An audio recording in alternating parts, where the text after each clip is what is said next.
la mía también, y me da como que así que Si quieres, lo que podemos hacer mañana es que traigas un multicolpante. Que no recuerdo.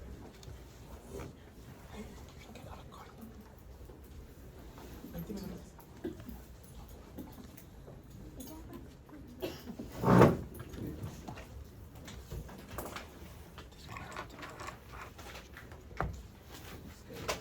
vale.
Platícanos un poquito de lo que vimos la clase pasada.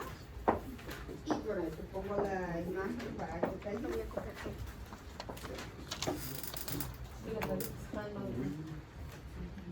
No, eso no es expresar. Tengo que hablar de los versículos también. O de Circulación mayor y menor.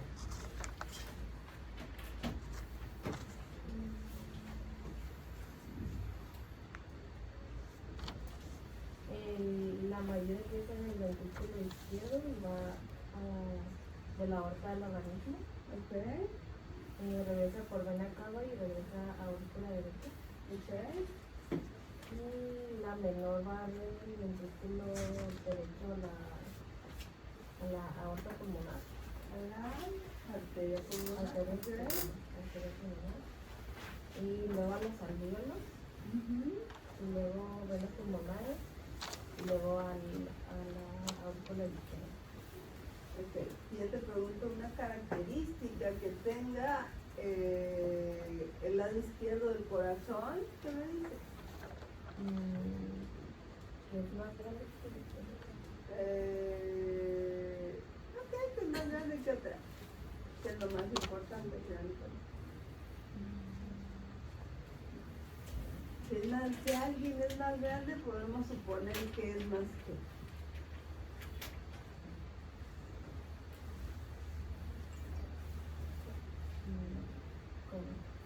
Ajá, sí, pues, hasta con una persona. Si alguien es más grande que yo, puedo suponer que también es más que. Sí, es más que. Sí, entonces precisamente yo creo que eso es lo que caracterizaría a lo que sería el ventrículo izquierdo. ¿Cuáles son las válvulas auriculoventriculares?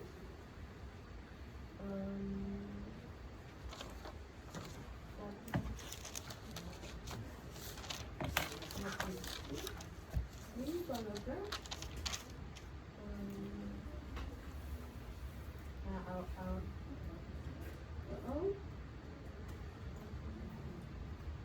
Mitral. y la mitral y las arteriales, la que quedan las otras dos.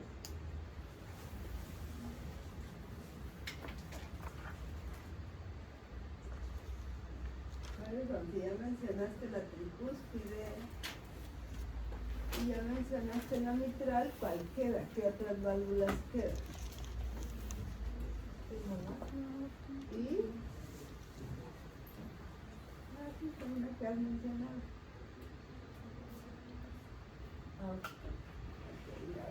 Ok. Fíjate porque tiene importancia el que de verdad se queden con el concepto de que el lado izquierdo del corazón es el fuerte. Porque cuando hablen de cardiopatías congénitas y les hablen de izquierda a derecha, van a poder clasificar a las cardiopatías o van a entender por qué las cardiopatías unas causan cianosis y unas no causan cianosis. Y las cardiopatías congénitas se van a clasificar en cianógenas y no cianógenas. Entonces, si yo recuerdo que mi ventrículo de mi lado izquierdo de mi corazón es el fuerte y yo tengo una comunicación entre las cavidades, entonces si yo tengo una comunicación a este nivel de tabique porque no se formó adecuadamente, ¿hacia dónde voy a tener el flujo de sangre? ¿Y va a ser cianógena o no cianógena? Primero, ¿hacia dónde voy a tener el flujo de sangre? En base a lo que les estoy diciendo, que por eso es importante que recuerden esto.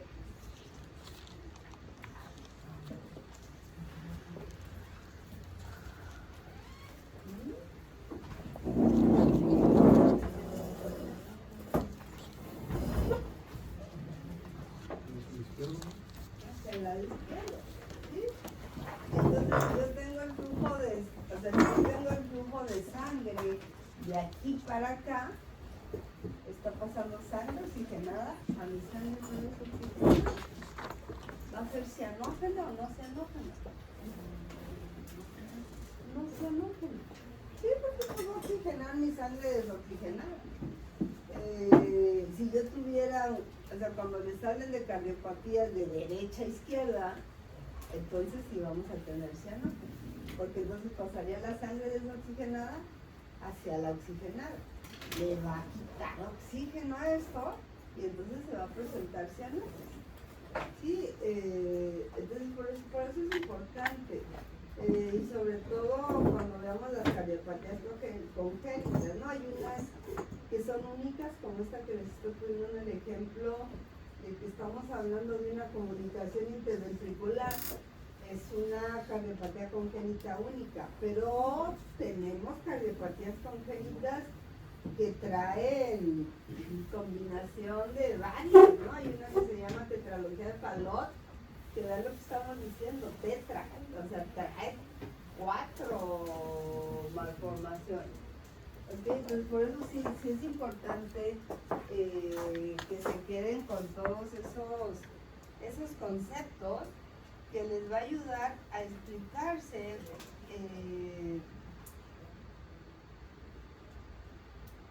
por lo que la fisiopatología. Ok, vamos a ver esto. La parte de esto que viene, aquí se tendrían que leer el capítulo de tejido muscular, pero nada más se irían a la parte del músculo cardíaco. Aunque aquí vamos a hablar de las características del músculo, pero luego vamos a hablar de algunas específicas del músculo cardíaco, porque al final de cuentas, pues el músculo cardíaco, el músculo va a funcionar de la misma manera. ¿Podría ser Quirós para leer esto o no? Quirós para leer, Esto. no, anato, Ah, ok. ¿sí? Este es rojo. Entonces el tejido muscular, acuérdense que cuando hablaron de músculo, me imagino que lo vieron en osteo, El músculo tiene una característica, o sea, que tiene contractibilidad, ¿no? Y esa contractibilidad, ¿quién se la da? ¿Quién? ¿Mm? ¿Pero a quién le da la contractibilidad? ¿Por qué se contrae el músculo? ¿Por qué? ¿Se refieren al sarcófago? El sarcómero va a ser la unidad funcional y estructural, pero ¿qué incluye el sarcómero? ¿Eh? Proteínas, ¿no? Las proteínas. Vamos a tener dos proteínas, ¿sí? Dos proteínas contráctiles que va a ser la actina y la miosina. Y acuérdense que esa actina y la miosina la han de haber visto en el sarcómero. Entonces, cuando esas proteínas se contraen, eso es lo que le permite contraerse al músculo. Vamos a hablar de que esas dos proteínas, la actina va a formar filamentos delgados y la miosina va a tener filamentos gruesos, y es la manera como van a distinguir cuál es cuál. El músculo va a tener otras proteínas, ¿sí? Que para fines de cardio van a ser importantes, como la troponina, la troponosina, que les va a servir para hacer diagnóstico y que las van a solicitar en caso de un infarto, ¿no? Entonces se eleva, pero fisiológicamente estas son nuestras proteínas que le van a dar la característica a todos los músculos, o sea, al estriado, al liso y al cardíaco. La célula muscular, como cualquier otra célula, pues en este caso se va a llamar miocito, ¿sí? Pero sus organelos sí pueden recibir su nombre, como lo están viendo ahí, ¿no? Lo que es el sarcolema, el sarcoplasma, el retículo sarcoplásmico, los sarcosomas. Sarcolema me estoy refiriendo a lo que sería la membrana plasmática. El sarcoplasma, ¿a qué le suena? Al citoplasma. El citoplasma, el retículo sarcoplásmico, pues bueno, es uno de los retículos, y los sarcosomas. Tiene muchos, el músculo tiene mucha organela de estos. Entonces, ¿por qué? Mitocondrias. ¿Ok? Entonces, y cuando ponemos sarco, lo que quiere decir sarco es carne. El músculo es carnita, son los bisteces que nos comemos, el músculo. Por eso puede recibir sus propios, ¿no? ¿Qué más tiene? Hasta ahora ya habíamos dicho que es un músculo estriado involuntario, nada más está limitado al corazón, y si se fijan a las partes proximales de las venas pulmonares, miden 15 micras de diámetro, 80 micras de largo, o sea, es una célula larga, y tiene un núcleo grande, oval y central, ¿no? Eso es lo que estaría caracterizando a lo que sería el miocito. Aquí viene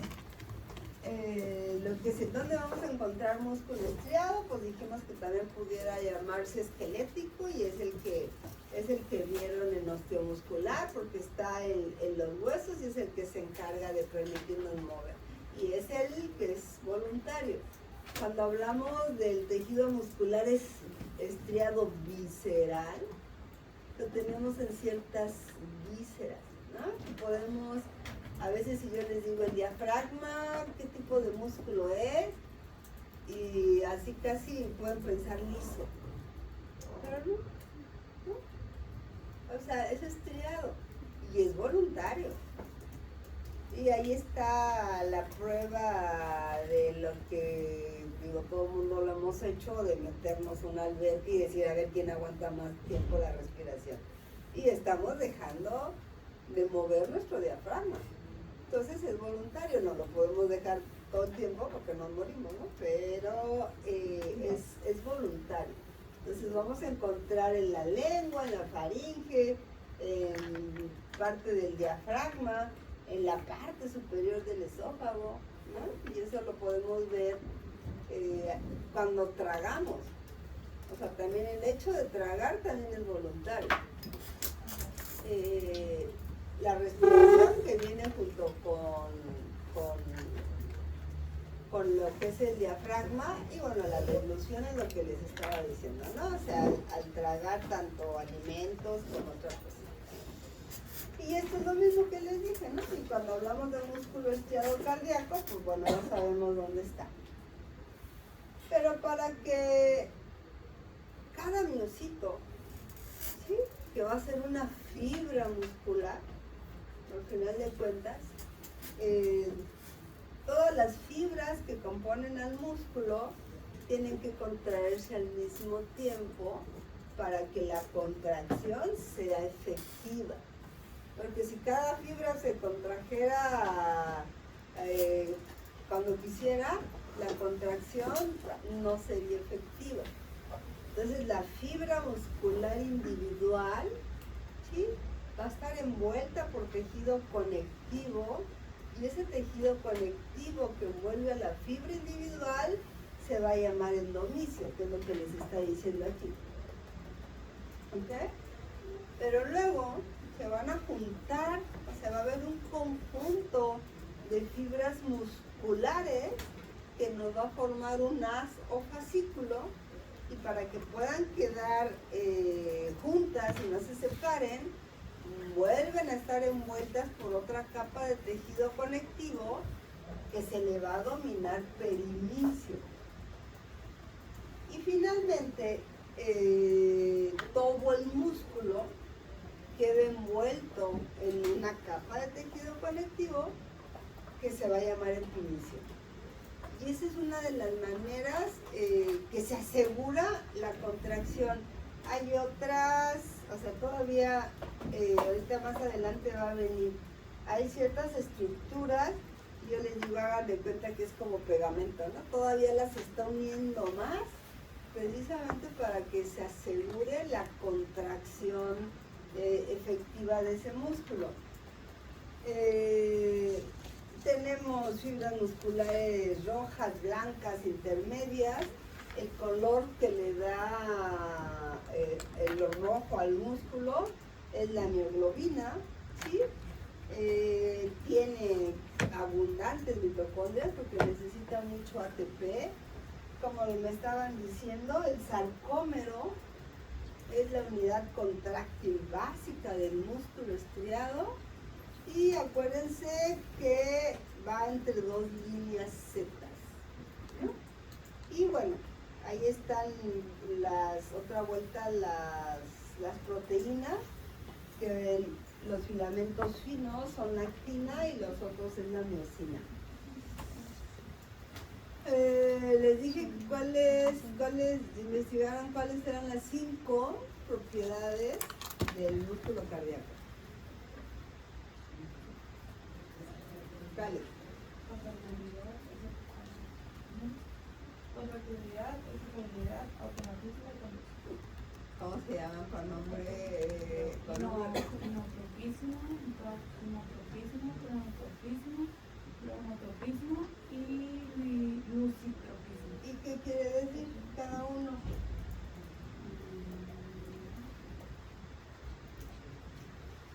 Se lo tienen que aprender con esos nombres, ¿no? Esto sí, estas propiedades nada más son del corazón.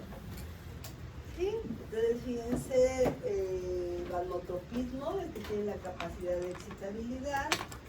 Dromotropismo es conducción, y esto se refiere totalmente al sistema de conducción, ¿no? Se excita, pasa la conducción al otro nodo, tiene un ritmo, por eso tiene crono, tiene inotropismo, que tiene la contracción, y tiene lucitropismo, que tiene relajación. Entonces, con una palabra, y les queda claro. Y siempre les digo, se los tienen que aprender con estos nombres, porque van a hablar de fármacos inotrópicos positivos, o van a hablar de fármacos cronotrópicos positivos, Entonces van a ver qué es lo que están favoreciendo al dar ese tipo de fármaco. Y van a ver que cuando ven farma, probablemente no ven todos los fármacos como tal, pero sí ven o deben de ver los grupos de fármacos, ¿no? Entonces pueden ver los fármacos inotrópicos positivos y por ahí nada más ven el uno, pero al final de cuentas todos van a tener el mismo mecanismo. Van a tener breves diferencias entre unos y otros, efectos adversos diferentes, y por eso se eligen los fármacos. Tienen que considerar también, a lo mejor no ahorita, pero en su práctica médica, también se tiene que considerar el precio, ¿no? Los fármacos, mientras más nuevos, son más caros, son mejores, ¿cierto? Son mejores, pero son más caros. Y podemos tener el mismo efecto con un medicamento que tiene más tiempo y que no sea tan caro y que esté dentro de las posibilidades de los pacientes. O sea, hay pacientes que les van a llegar y ahora sí como la ropa, ¿no? Les van a decir, yo quiero el de marca, ¿no? No quiero el patito, ¿no? Entonces yo quiero el de marca. Yo puedo dar el de marca, no hay problema. O sea, ¿y quién lo va a tener para pagar?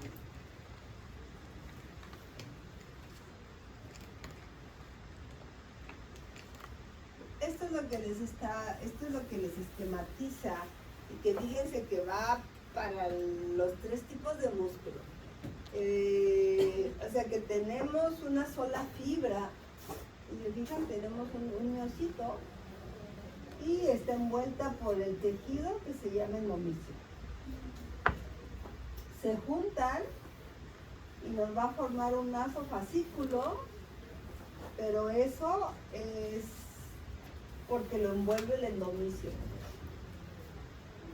Y finalmente, el perimisio, perdón. Y finalmente envuelve todo el músculo el epimicio. Y si lo ven aquí, que es en el cardíaco, también aplica lo mismo. Entonces eso es. Y esto también tiene importancia clínicamente, porque cuando tenemos enfermedades de la colágena, que son enfermedades del tejido conectivo, por eso se puede ver afectado también nuestro corazón o el corazón de los pacientes. Cuando hablan de lo que es el sarcómero, pues ahí lo estamos viendo, ¿no? Estamos diciendo, está entre línea Z y línea Z, o disco Z y disco Z, y bueno, aquí tenemos lo que sería la actina y la miocina. Entonces, cuando la actina y la miocina se contraen, por eso se acorta el músculo. Ese es el... Y bueno, vemos otras, les digo, va a tener otras estructuras, ahí lo volvemos a ver, ¿no? Lo que es la línea Z y línea Z, y ahí estamos, sabemos que es un sarcómero. Vean lo que les mencionaba de que las organelas o las partes de la célula pueden recibir su propio nombre, en donde tenemos el sarcolema, que sería la membrana plasmática. Y bueno, aquí vamos a empezar a ver otro tipo de estructuras.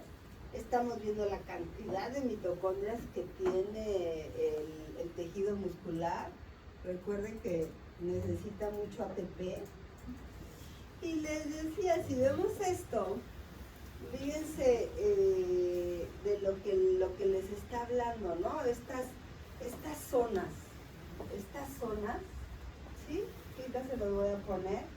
O sea, todavía, yo siempre les digo eso, es como pegamento, ¿no? Que todavía va a asegurar más que la contracción sea igual. Ahorita, okay. ¿Y qué es esto?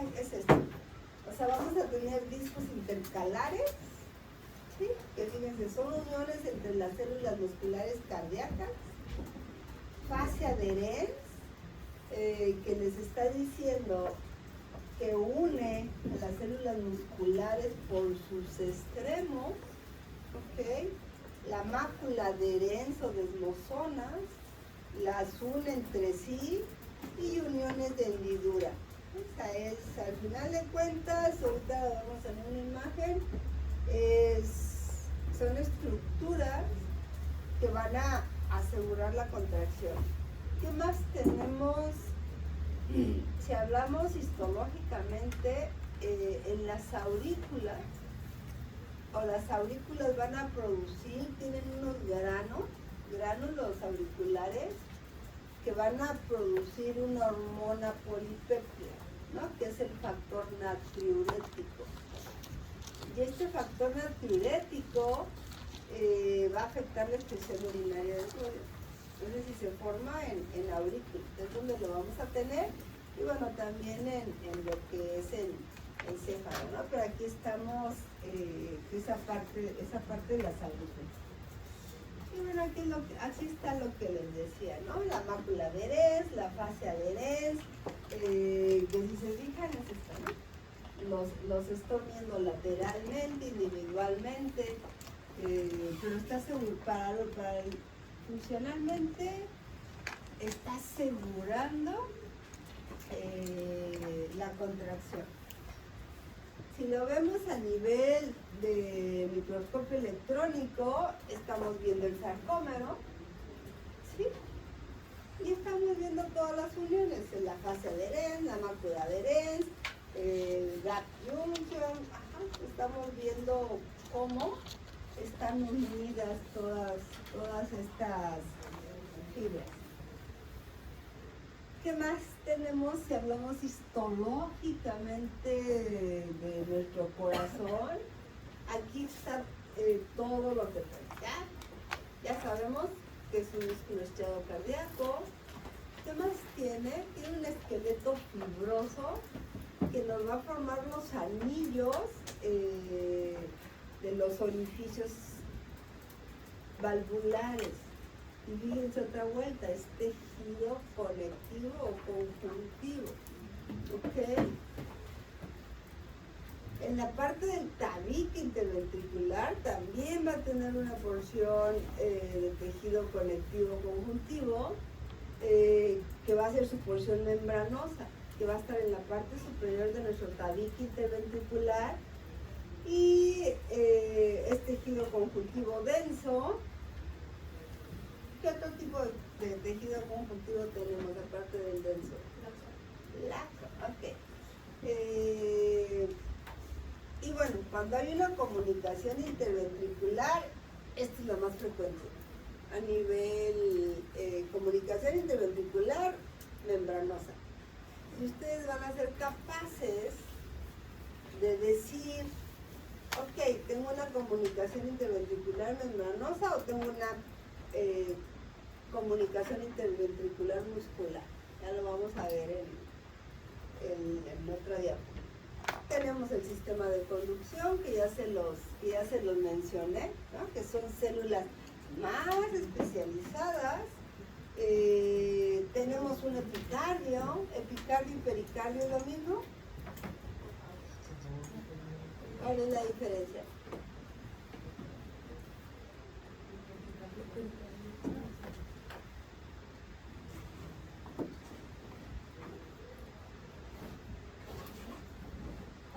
El pericardio no tiene como una capa cerca. Esta es más que nada la visceral. ¿Sí? Esta es la que va a estar pegadita al corazón, ¿no? Al miocardio. ¿Sí? Y bueno, son células mesoteliales.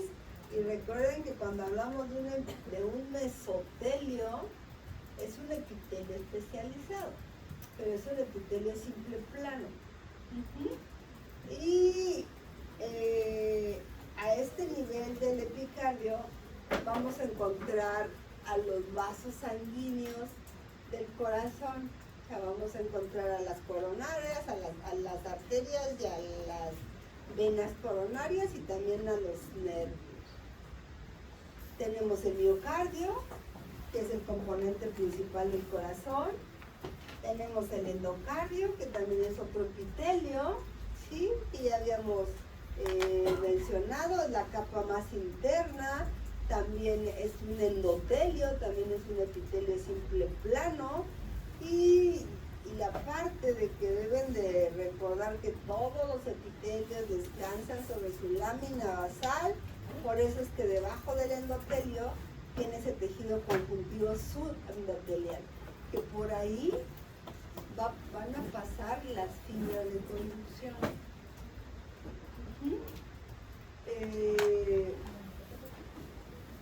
Es lo que les estoy diciendo aquí. Y tiene válvulas cardíacas. Que estas válvulas cardíacas también es tejido conectivo, ¿sí? Están revestidas de endocardio. Y las válvulas cardíacas van a tener 3 capas: fibrosa, esponjosa y ventricular. Esto, si se fijan en dónde tenemos endocardio, cuando da una endocarditis, que ocurre una inflamación, y sobre todo a nivel y que afecta a las válvulas cardíacas, esas válvulas cardíacas cuando pasa la inflamación del endocarditis, les puede pasar 2 cosas. Pueden quedar con insuficiencia o pueden quedar con estenosis. Entonces nos van a dar un soplo, pero sin embargo van a quedar con un daño y hay que repararlas o hay que más bien hay que cambiarlas, ¿no? Ahorita, afortunadamente, en la actualidad, las válvulas cardíacas ya también se cambian por cateterismo. Le introducen un catéter y cambian la válvula. Entonces el paciente sale al día siguiente como si nada de la cirugía. Ya las cirugías de corazón abierto son muy raras, a menos que se complique, ¿no? O sea, puede complicarse. Entonces, se vieron que en el endocardio las válvulas van a complicar. Y fíjense que a veces no le damos importancia. Ustedes cuando van, ¿en qué semestre van? En cuarto es cuando van a las primarias. Y ahí van a hablar de salud dental. Y muchas veces dicen, bueno, y a mí que me interesan los dientes y yo voy a ser médico, ¿no? Pero están las caries. Y de las caries tenemos el estreptococo. Las caries es un estreptococo. El estreptococo es lo que da endocarditis. Y si vemos a los niños en donde están llenos todos de caries, pues tienen un riesgo enorme. Entonces también por eso, cuando alguien de nosotros o sabemos de alguien que de repente le salió un absceso o que ya trae un dolor de una muela que ya no aguanta, que dice yo lo que quiero es que me la quiten, y va uno al odontólogo y no se la quitan, o sea, nos dan antibióticos. ¿Por qué? Porque están previniendo esto. ¿Sí? Y un paciente que ya tuvo una endocarditis, a fuerza, antes de que le realicen cualquier trabajo dental, le tienen que dar profilaxis. Y no nada más, las caries no nada más nos pueden afectar el corazón, también riñón. Sí, o sea, la glomerulonefritis, una de las causas de glomerulonefritis, también pueden ser las caries por el estreptococo. ¿Sí? Entonces, por eso es importante. Nosotros no le vamos a hacer nada a la caries, pero sí le vamos a decir, tiene que ir a que le curen esas caries, ¿no? Nosotros mismos, si descubrimos que ya tenemos una caries, pues hay que ir a que nos las atiendan de inmediato antes de que se vaya volviendo profunda. ¿Qué más tenemos en el corazón? También tenemos células también más especializadas que van a tener efecto o van a ser barroreceptores y otras van a ser quimiorreceptores. Fíjense dónde los vamos a tener, en el seno carotidio y en el callado aórtico. Esta parte es lo que les digo, cuando ustedes ven las películas de karatecas o que alguien está ahorcando a alguien pero no lo quiere matar, nada más quiere que pierda el sentido, precisamente es a nivel del seno carotidio, y eso es cierto, ¿no? O sea, los karatecas están entrenados para golpear ahí.